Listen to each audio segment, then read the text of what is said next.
काला कानून के विरोध में हम लोग कल से ये अनशन पर बैठे हुए हैं। ना खाए हैं ना पिए हैं, सभी लोग अपना काम काज छोड़कर यहाँ बैठे हैं। इसी बिल हम छात्रों के लिए बहुत ही खतरनाक और बहुत कष्टकारी है।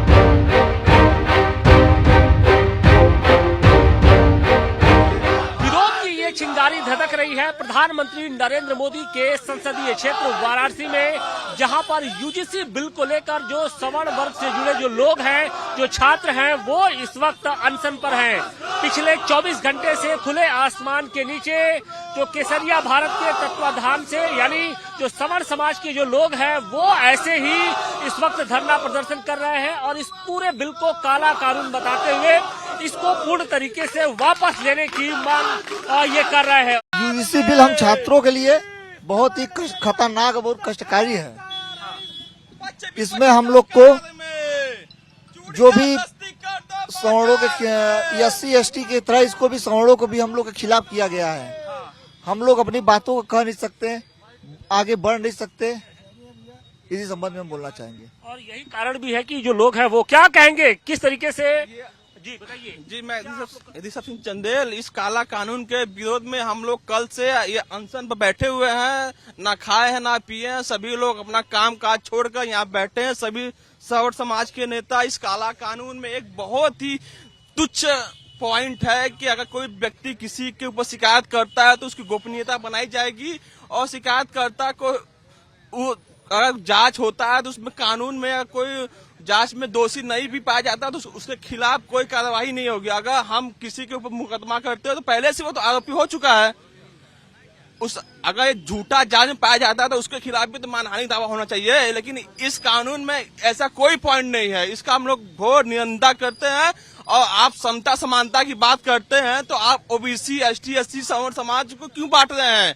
हिंदू मुस्लिम करते करते आप जात पात पर उतर रहे हैं। हम आपको लाए हैं भाजपा तो आपको उखाड़ फेंकने का भी काम करेंगे। प्रधानमंत्री का ये संसदीय क्षेत्र भी है, ये आवाज दूर तक जाएगी, दिल्ली तक जाएगी। मोदी जी को, अमित शाह को ये कानून वापस लेना ही होगा, नहीं तो उनको हम 2027 2029 हमेशा के लिए बहिष्कार कर देंगे। कुछ और भी लोग हैं, हम उनसे भी बात करेंगे।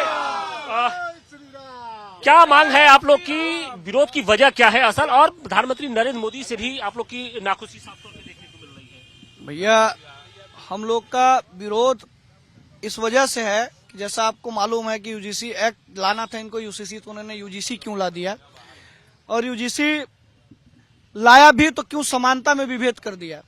क्या आप बताइए हमें, या मैं सभी OBC समाज के लोगों से भी पूछना चाहता हूं, अगर OBC समाज के किसी बच्चों के ऊपर अगर ST SC समाज के बच्चों के द्वारा कोई मामला बनाया जाता है तो क्या उनके लिए वो नियम सेम नहीं होगा? उनके भी ऊपर मामला बनाने वाले के साथ उसको गोपनीय रखा जाएगा, उनके भी साथ वही कार्रवाई होगी। पहले उनके भी बच्चों को पहले जेल भेजा जाएगा, बाद में उसके बाद उस पे, और आप जानते हैं कि ऐसे ही नॉर्मली समाज में जहां भी कहीं ST SC एक्ट अगर लगाया जा रहा है तो 80 से 85% फर्जी होता है। क्या छात्र जीवन में जो विद्यार्थी पढ़ने जाता है उस बच्चे के लिए क्या वो बच्चा पहले से ही अपराधी तय कर लिया? देश में सियासत का एक नया अखाड़ा बन गया है, ये जो बिल है उसको बताया जा रहा है। अब आप किस तरीके से इस पूरे घटनाक्रम को देखते हैं, और ये प्रधानमंत्री नरेंद्र मोदी का संसदीय क्षेत्र भी है? देखिए, संसदीय क्षेत्र है, इसीलिए तो हम लोग आवाज उठा रहे हैं। उन्होंने कहा कि माँ गंगा ने हमें बुलाया है, वो दत्तक पुत्र बन के आए। हम लोग तो यहाँ उनके माँ गंगा के वास्तविक पुत्र हैं। हम लोग काशी में ही पैदा हुए, काशी के ही रहने वाले, और हम लोग के भी स्वप्न में माँ गंगा आई हैं और उन्होंने कहा है कि अब मेरे इस बेटे को वापस चाय की दुकान पे भेज दो, क्योंकि अब ये चला नहीं पा रहा शासन। और तो बिल्कुल देखिए, जो लोगों का गुस्सा है वो साफ तौर पे नजर भी आ रहा है, क्योंकि उन्हें ये लगता है कि जिस प्रधानमंत्री नरेंद्र मोदी को उन्होंने सिर आंखों पर बैठाया, अब उन्हीं की ही सरकार में कहीं न कहीं उनको छला जा रहा है, उनके ऊपर जो काला कानून है वो थोपा जा रहा है। और यही कारण है कि हर गुजरते पल के साथ ये जो विरोध प्रदर्शन है, जो विरोध की चिंगारी है, वो और धधक रही है। अब देखना यह है कि इस पूरे मामले का पटाक्षेप कहाँ पे हो जाता है। वाराणसी से मनीष दुबे के साथ आशुतोष सिंह, टाइम्स नाउ नवभारत।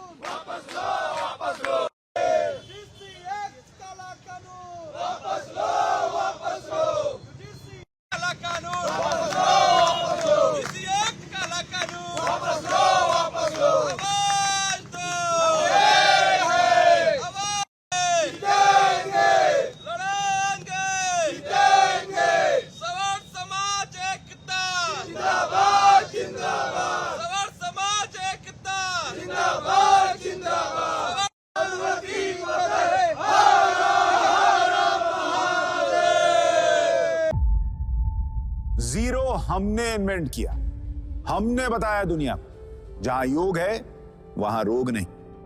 सबसे पुरानी सभ्यता है हमारी। गुलामी से तो और देश भी लड़े भाई, पर आजादी के लिए अहिंसा का रास्ता बस हमारा था। अपने पसीने से जमीन सींचता किसान और घर में घुसकर मारने वाले जवान, बस इसी मिट्टी ने जने। इसके हाथ ने जब थामा जज्बा तो इतिहास रचे। कदम बढ़ाए तो चांद का वो हिस्सा चूमा भाई, जहां कोई कभी नहीं पहुंचा। आज पूरी दुनिया में शान से लहरा रहा है तिरंगा, और इसके पीछे है गर्व से भरी अनगिनत कहानियां जो लिखी जा चुकी हैं और लिखी जा रही हैं, जिन्हें मैं सुनाऊंगा राष्ट्रगर्व रोज शाम 6:25 पर।